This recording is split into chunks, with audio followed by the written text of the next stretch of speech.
নমস্কার বন্ধুরা, আমার শখের রান্নাঘরে আপনাদের সকলকে স্বাগত।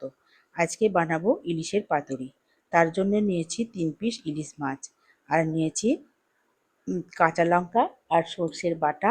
তারপর তাতে দিয়েছি 1 চামচ দই, পরিমাণ মতো হলুদ আর পরিমাণ মতো সর্ষের তেল দিয়ে ভালো করে মিশ্রণটাকে মিশিয়ে নেব।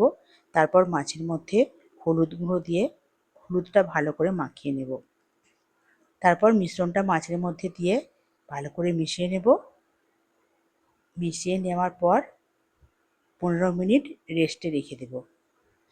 তারপর একটা প্যান বসিয়ে তেল ব্রাশ করে কলা পাতাগুলো একটু সেঁকে দেব, যাতে মাছ মোড়বার সময় ভেঙে না যায়, পাতাটা ভেঙে না যায়। বন্ধুরা, আমার আগের লবণটা একটু কম হয়েছিল, তাই একটু লবণ দিয়ে দিলাম। এবার পাতার মধ্যে মাছটা দিয়ে মুড়ে ভালো করে সুতো দিয়ে বেঁধে দেব। বন্ধুরা, আপনারা আপনাদের বাড়িতে এরকম করে পাতুরি বানাবেন, আর কেমন হয়েছে আমাকে কমেন্টে জানাবেন। এবার কড়াই বসিয়ে তাতে দিয়ে দেবো সর্ষের তেল।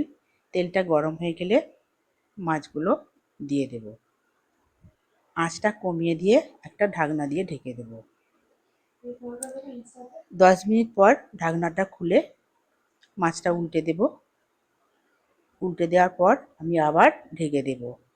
দেখছেন আমার মাছ রান্না রেডি। কত সুন্দর নরম হয়েছে, আর খেতেও খুব সুন্দর। আমার এই রেসিপিটা যদি ভালো লেগে থাকে তাহলে আমার চ্যানেলটা সাবস্ক্রাইব করে পাশে থাকবেন। ধন্যবাদ।